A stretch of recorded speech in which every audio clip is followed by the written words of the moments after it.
அன்பான சகோதர சகோதரிகளே, தேவ பிள்ளைகளே, கிறிஸ்துவின் மனவாட்டிகளே, உங்கள் அனைவருக்கும் நம்ம ஆண்டவராய் இயேசு கிறிஸ்துவுடைய கிருபையும் சமாதானமும் நம்மில் என்றும் உண்டாயிருப்பதாக. ஆமென். இந்த நாளிலும் பரிசுத்த ஆவியை வெளிப்படுத்துகிற சத்தியத்திற்காக நன்றி செலுத்துவோம். இந்த நாளில் அனுபவி, இதில் 2 அனுபவி இருக்குது. நாம் அடைந்த நன்மையை ருசிப்பது ஒரு அனுபவிக்கிறது. நாம் செய்த காரியத்திற்காகவும் தீமையான காரியம் வந்தால் அதற்கு ஏற்ற மாதிரி அனுபவிக்க வேண்டியிருக்கும். சரி, இந்த காரியத்தில் பார்த்தீங்கன்னா, தேவன் ஒரு நாளும் தண்டிப்பவர் அல்ல. அவருடைய வார்த்தையை மீறி நாம் நடக்கும்போது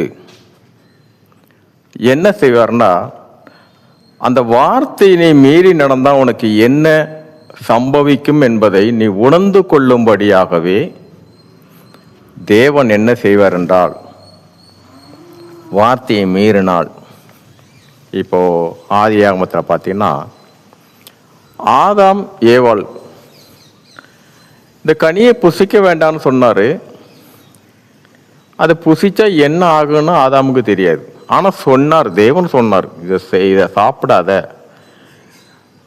மற்ற கனிகளான புசி, ஆனால் இந்த கனியை புசிக்காதன். அதை மீறி செய்தார்கள். அதை மீறி செய்யும்போது என்ன நடந்ததென்றால், அவர்களை தேவன் கோபப்படவும் இல்லை, அடிக்க இல்லை, ஒன்றுமே இல்லை. அவர்களை கொண்டு வந்து பூமியில கொண்டு வந்து விட்டுட்டு போயிட்டார். இங்கே பார்த்தீங்கன்னா, எந்த பூமியின் மண்ணினால எடுத்தாரோ அந்த இடத்துக்குள்ளே கொண்டு விட்டுட்டு போயிட்டார். இப்போ அந்த ஆதாம் ஏவாள் பரலோகமாகிய ஏதேனில் அவங்க இருக்கும்போது அவங்க எவ்வளவு நன்மையாக இருந்தார்கள், எவ்வளவாக அவர்கள் அதை அனுபவித்தார்கள் என்பது அவர்களுக்கு எங்கு தெரிந்தது என்றால், வெளியே வந்த பின்னாடி தான். அந்த ஆதாமுடைய சந்ததியாகிய நாம எல்லாருமே இன்னைக்கும்,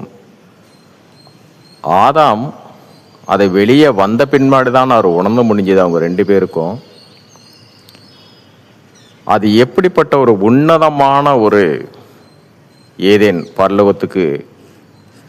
பரலோகத்துக்கு இணையானதான் அந்த ஏதேன்.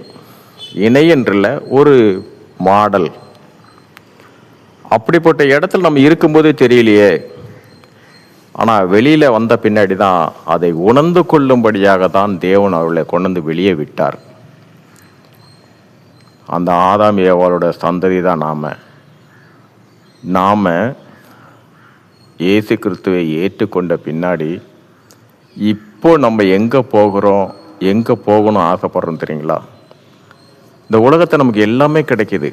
நம்ம நினச்சதை நம்ம உடனே சாதிக்கக்கூடிய எல்லா காரியங்கள் இருந்தும், ஆனாலும் அந்த பரலோகத்திற்கு செல்லும்படியாகத்தான் இயேசு கிறிஸ்து வந்தால் நான் அவரோட கூட போயிடுவேன். ஏனென்றால் இந்த பூமியில் தீமையை நம்ம அனுபவிச்சிட்டோம். மீண்டுமாக அந்த ஆதாமும் ஏவாளும் அந்த ஏதேனுக்குள்ளே போகிற ஆசைப்பட்டாங்களே, அதை தான் இன்று அவருடைய சந்ததியாகிய நாமளும். அதனால் தேவன் எந்த காரியத்திலும் தண்டிப்பவர் அல்ல. நம்மை, நீ தீமையை உணர்ந்து கொள், பாவத்தில், பாவம்னா என்னவென்று உனக்கு தெரியாமல் தான் என்னுடைய கரத்தில் நீ இருக்கிற. ஆனால் இதை விட்டு நீ வெளியே உலகத்தை சார்ந்த என்றால் அதோடைய பலனை நீ காண்ப. ஆனால் மீண்டுமாக திரும்ப வருவ. அதான் வேதத்தில் பார்த்தீங்கன்னா, வழி தப்பின இளைய குமாரன், மூத்த குமாரன் 2 பிள்ளைகளை குறித்து கொடுக்கப்பட்ட உவமை. அதனால் தேவன் தண்டிப்பவர் அல்ல, நம்மை உணர செய்கிறவர். எந்த காரியத்தை செய்தாலும் நாம் தீமையை அது உணர்ந்த பின்னாடி தான் மீண்டுமாக அவரை பற்றி கொள்வோம். அதனால் தண்டிக்க மாட்டார்ன்னு இல்லை, இதுக்கெல்லாம் கடைசியில் தான் நியாய தீர்ப்பு என்று ஒன்று வைத்திருக்கிறார். அதனால் நம்ம செய்துட்டு உணர்ந்து மீண்டுமாக அந்த பாதையில் நம்ம போகாதவாறு அவரே பற்றி கொண்டால் எல்லாவற்றிலிருந்து விடுதலை.